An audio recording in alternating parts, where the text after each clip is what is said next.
Bonjour, Martin Séguin pour Parlons Bois. Aujourd'hui, on fait des horloges au tour à bois.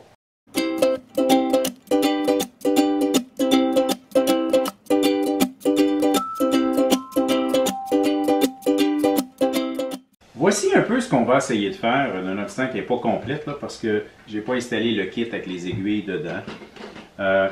On va faire aujourd'hui un projet assez simple au tour à bois, simplement en tournant une horloge.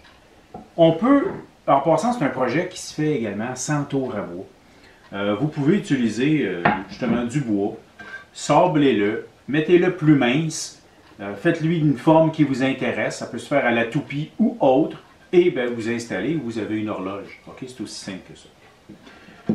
Pour le tour à bois aujourd'hui, ce qu'on va utiliser, c'est une planche de noyer cendré. C'est des planches assez larges qui ont été taillées à une circonférence de 12 pouces. Et ça fait un beau résultat, une belle grandeur. C'est ce que je vais utiliser. Je veux également un peu de variété. Ce qui fait que je me suis amusé à coller des planches, tout simplement. Je vais les tailler en rond à la scie à ruban pour me simplifier la tâche directement sur le tour. Et ben, je vais les tourner. Donc, si on n'a pas des planches larges, on s'en fait. La seule chose que je vous dirais que vous devez respecter, en fait, prenez n'importe quel bois. C'est pas compliqué. Tous les bois vont faire. Je vous le dis tout de suite, 1 pouce, 3/4, gros max, parce qu'on veut finir avec à peu près 1,5 pouce, 1 cm. C'est suffisant comme résultat. Donc, tout ce qui est plus épais, va falloir l'amincir d'une manière ou de l'autre. Pour les kits, l'horloge en tant que telle, écoutez, je n'ai pas un gros fournisseur, j'ai commandé sur Amazon tout simplement. Il en existe plusieurs modèles, plusieurs kits. Par contre, la qualité n'y est pas nécessairement. Je vais essayer de me trouver un meilleur fournisseur. Là, j'avais, vous vous souvenez, ma grosse horloge, ma grosse assiette de 24 pouces, je l'ai transformée en horloge et c'est là que j'ai eu mes idées. Puis, c'est aussi là que j'ai découvert qu'il y a des subtilités lorsqu'on les commande, c'est-à-dire la longueur du shaft ici en tant que tel, c'est selon l'épaisseur de votre morceau de bois. Il y en a avec des shafts plus longs, j'ai eu besoin d'un peu exceptionnel pour ma grosse horloge. Sinon, écoutez, c'est banal, ça coûte à peu près une dizaine de dollars, ça se vend, vous pouvez l'acheter en plusieurs kits, différents modèles d'aiguilles, différentes longueurs d'aiguilles. Donc, vous pouvez acheter vos kits selon vos besoins. Première étape, il faut faire l'arrière de l'horloge où on va y mettre une mortaise. On choisit le côté qu'on veut voir en avant. OK? On identifie, je vais utiliser des petits cercles comme ça, et on identifie notre centre.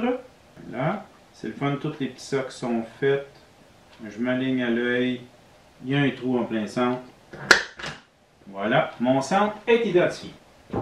Je mets la faceplate le plus au centre possible. Le plateau de tournage, en anglais, faceplate.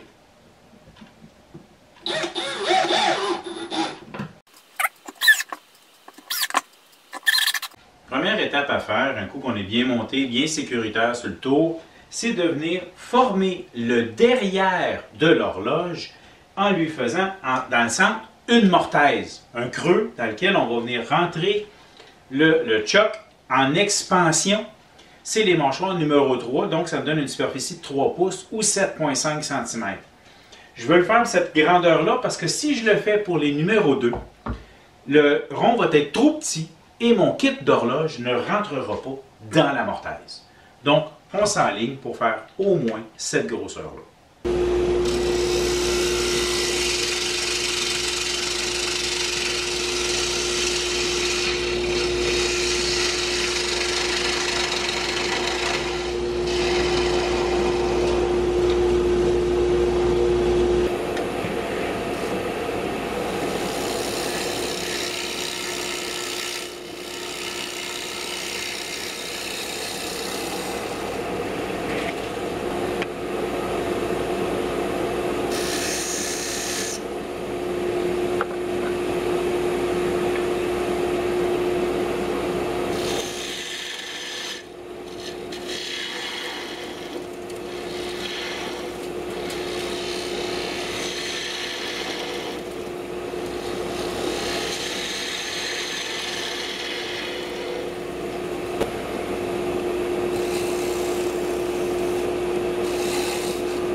derrière est fait.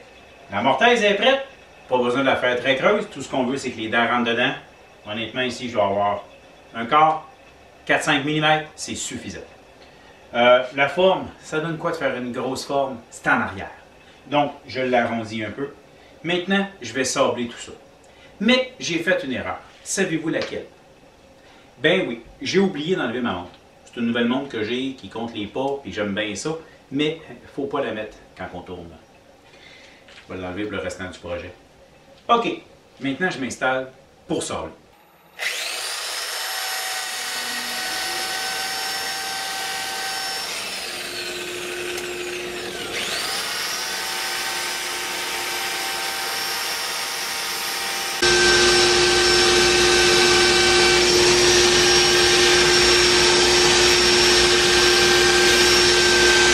Comme vous pouvez le voir, j'ai tout sablé à la perceuse coudée.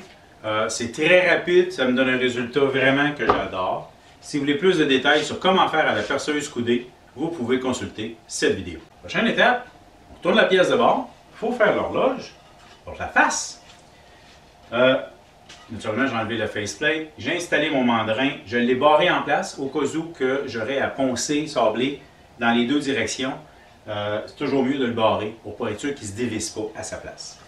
Donc, la mortaise rentre directement ici. Moi, je me rends compte que je l'ai faite assez juste. OK? Et pendant qu'on pousse dessus, voilà, pendant que je pousse dessus, je vais venir serrer mon mandrin. Et on fait ça toujours dans les deux espaces. Pourquoi?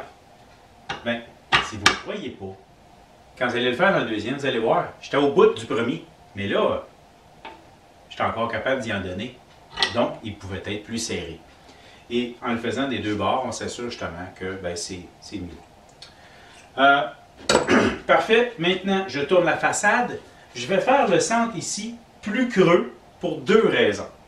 La première, ben, faut que ça soit assez mince pour que mon mécanisme, ma petite tige de mécanisme, passe au travers. La deuxième, faut que je creuse mes trous de vis. Mes vis qui n'étaient pas très longues, mais je dois quand même les éliminer. Donc, je vais creuser mon centre et me faire une forme vers l'extérieur. Je vais me laisser de la place pour m'amuser.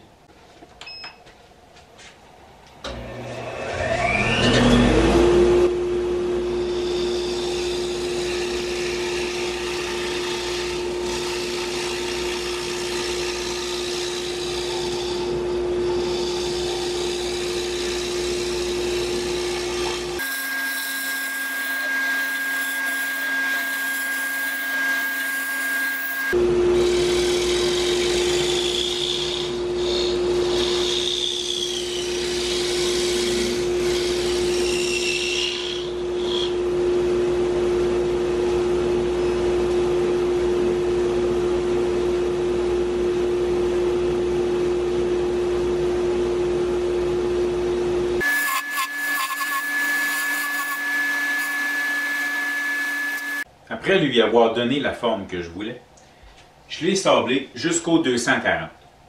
Maintenant, je vais le texturer avec l'outil à texturer de Robert Sorby. J'ai le petit et le gros modèle. Et si vous voulez en savoir plus là-dessus, j'ai l'intention de faire une vidéo juste sur l'utilisation de l'outil à texturer. S'il est déjà fait, il est là. Sinon, abonnez-vous, ça va venir et vous allez pouvoir le voir. C'est pour bientôt. Donc, je vais m'amuser à faire des petites choses au niveau texture. Pourquoi? Ben, sinon l'horloge, elle va faire un peu fade.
Vu que j'étais au 240, maintenant, ben, ça a quand même un peu relevé de fibres, hein, c'est normal.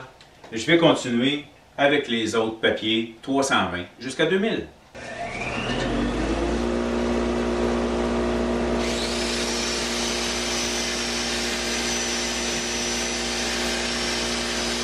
Voilà, terminé ici, mais l'horloge n'est pas finie.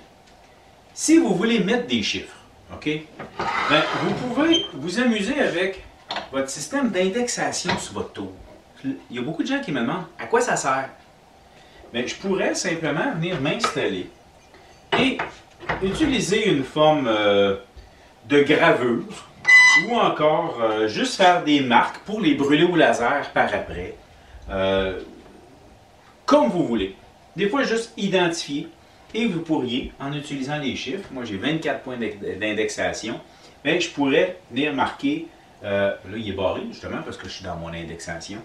Donc faire ma marque, ensuite je l'enlève, je continue, je trouve le bon point, je rebarre, je fais une autre marque. Et c'est comme ça que je pourrais identifier facilement et précisément où mettre mes chiffres. Mais j'ai décidé d'aller avec la théorie que ben, on a juste à aller regarder l'horloge avec les aiguilles dessus, et on va deviner, il est où le 12, puis ils sont où les autres. Donc, je ne mets pas de chiffre.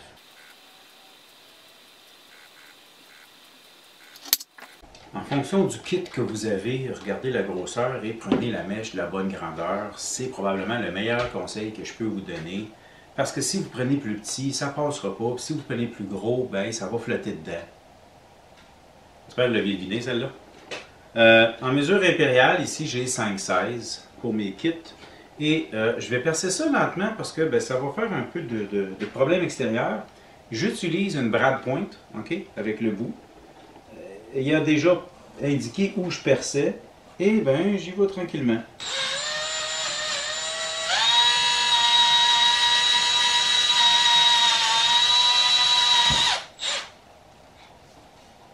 Ben, t'amènes bien, hein? Dans mon kit, j'ai plusieurs sets d'aiguilles, donc voici qu'est-ce que je pourrais bien prendre. Bon, on va en faire, bon, on va y mettre des petites pointures. Il y a la petite rondelle de caoutchouc qui, elle, va venir par derrière. Du moins, c'est ce que j'ai toujours cru. Normalement, on installerait tout ça. Un coup l'horloge, huilé, ou peu importe la finition que vous voulez faire dessus. Là, je le fais actuellement parce que, ben, je suis en train de faire une vidéo. T'sais. Fait qu'on ne fait pas tout dans le bon ordre. Le caoutchouc derrière. Voilà. Les aiguilles, c'est pas très sorcier et ça se rentre dedans assez facilement. À partir du moment que le sac est ouvert. Je joue peut-être avec le feu. Je ne suis pas certain que je vais être capable d'enlever mes aiguilles après. Okay? Je vais peut-être être obligé de le huiler les aiguilles en place. Mais bon, ça se fait. On rentre ça dedans. Il y a le petit écrou or qu'on vient fixer sur le dessus. Et c'est lui qui tient tout le mécanisme derrière et devant ensemble. Okay? Vous pouvez le serrer avec une clé. Là, je ne le ferai pas. Ça ne vaut pas vraiment la peine pour ma démonstration. Mais je le serrai plus dur. Voilà. Ensuite, c'est la grosse aiguille en premier. Comment je sais ça? Ben, en regardant ce qui dépasse, on le voit. Que le gros est en bas et le médium ou petit est au-dessus. On rentre l'aiguille. Là, je ne veux pas y mettre trop de pression parce que je ne suis plus capable de la ressortir. La petite par-dessus. Voilà. Et celle des aiguilles va avoir une petite pine qu'on va pouvoir venir mettre dessus. Bon. Là, ça tient. Ça tient s'il est 6h30. OK? Quand vous le serrez en place... Oh, j'ai même perdu mes secondes. Vous avez compris le principe. Quand vous le serrez en place, c'est là que vous devez voir pour mettre votre midi en haut. Un petit coup bien serré. On rentre les aiguilles adéquatement. Là, et ben, en mettant une batterie, vous avez des maudites bonnes chances que vous séchiez Color Key. Eh bien voilà, c'était comment j'ai fabriqué mes petites horloges au tour à bois. N'oubliez pas, ça peut se faire même sans tour à bois. J'espère que vous avez apprécié. Merci. C'est déjà fini. Ben oui. Si vous ne voulez pas manquer mes prochaines vidéos, il y a le piton s'abonner en bas avec la petite cloche de notification qui va faire en sorte que vous allez être le premier à être mis au courant que je viens de sortir une nouvelle vidéo. Gênez-vous pas également de commenter et de mettre un pouce en l'air. Ça aide. Vous pouvez également me suivre sur mes réseaux sociaux. Il y a Instagram, mais ça, c'est juste pour des photos. Il y a Parlons Bois, la page Parlons Bois sur Facebook, où est-ce que je montre des choses que vous ne verrez pas ailleurs. Et il y a également le groupe Parlons Bois. Ça, c'est un endroit où est-ce que vous pouvez participer en montrant ce que vous faites, en aidant les autres ou en demandant de l'aide. Parlant d'apprendre, si vous avez des projets que vous voudriez qu'on fasse ensemble pour développer ou apprendre une certaine technique, communiquez avec moi, on va s'arranger.